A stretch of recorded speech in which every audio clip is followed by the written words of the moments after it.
welcome to Life Less Ordinary. It's been a little while since we've posted some videos.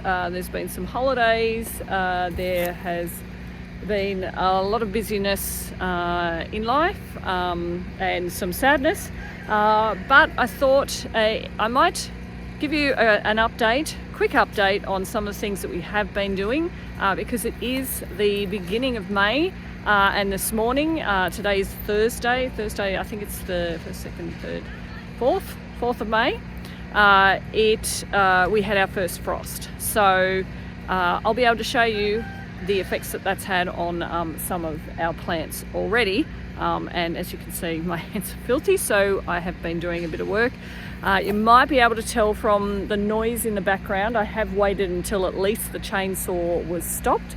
But the wood chipper is going because we do have a rather large pile of debris that we've collected over the last couple of months, and also a whole heap that was blown. Yesterday we had massive winds, we had massive branches down, so there's a bit of debris that's being chipped and chopped up. But what I wanted to show you, aside from some of the frost damage, was some of the things that we are starting to put in place to ensure a bit of food security for us.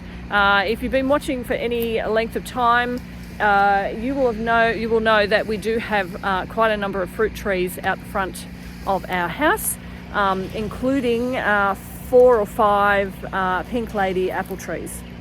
Now, 4 or 5 pink lady apple trees is fantastic, but they fruit, and the harvest time for that is right now, beginning of May, for about 2 weeks. So what we have been hoping to do, and what me in particular had been hoping to do, was to provide us with more fruit through the apple growing season. So like I said, pink lady is you harvest beginning of May. So I got on to and asked Mr. Google Pants, okay, what's the fruiting season for apples? And you can get apples that will fruit in January and all the way through other apple trees, all the way through to June. So I thought, well, 6 months worth of apples would be great. So I've been researching and trying to, and sourcing apple trees that will cover us for that period of time. At the moment, I've only purchased 4, because they do cost money, but I sourced some from Diggers Club in Victoria, and I've managed to get one that will fruit in January, Feb. So that's this one here is the early McIntosh. It's a dwarf, so you can see it's not particularly tall at the moment, and I think it will only grow to so it could still grow, even though it's dwarf, it still could grow to 3 meters and 2 meters wide. So what I have done is I have dug holes all along this fence line here at regular intervals. So you can see I've got this one here, that one there, and then I've got another hole dug here, another hole dug here, and continuing that all the way along. So my idea is to have 2 apple trees that will fruit January, Feb. So I've got 2 holes, 1 plant so far. I will source another one. Then I want to source some that are February, March. So I've got 2 more holes there, and then these 2 here, one here and this one, it isn't very big. This is a Johnathan, and this one is Cox's Orange Pippin. These will fruit in March, April.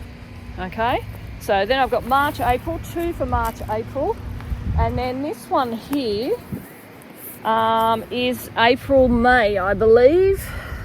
So this is Bramley Seedling. Let me just double check. Yes, April, May. So my idea for that is I've got one more hole here. So again, another one that will well, that will fruit in March, April, May. And that will give me, that's 5 months with my pink ladies out the front. And then I do have space along this line here to plant some more trees. However, my concern with planting trees along this fence line here is I'm fairly certain the property behind us, they do mow regularly, but I'm fairly certain by looking at the fence line across there that they use some sort of herbicide to kill the grass. So if I plant anything along this fence line, it will be affected by that herbicide, which I'd prefer not to, to expose our trees to that and ourselves through that by eating the fruit. So I'll have to give that some more thought to think about where I can plant a late May, June tree for fruiting apples. So I'll have to give that some more thought. So I'm just working down from where I had those apple trees planted along the back line there. All my berries are actually growing quite well. It is, like I said, it is May, so in a couple of months I will have to chop back any of the woody growth on that, so we'll have good growth for next season. But the other thing I did want to show you is similar to what we've been doing along that back fence line. Along the front line of this garden, we do have the espalier, and I have planted some plums. So similar idea, wanting to get the full range of the plum season. So I've picked trees that will complement the ones that I do have out the front, so that we have maybe 4 months worth of plums rather than just say the 1 month of plums. So that's the idea of trying to be sufficient in those fruits.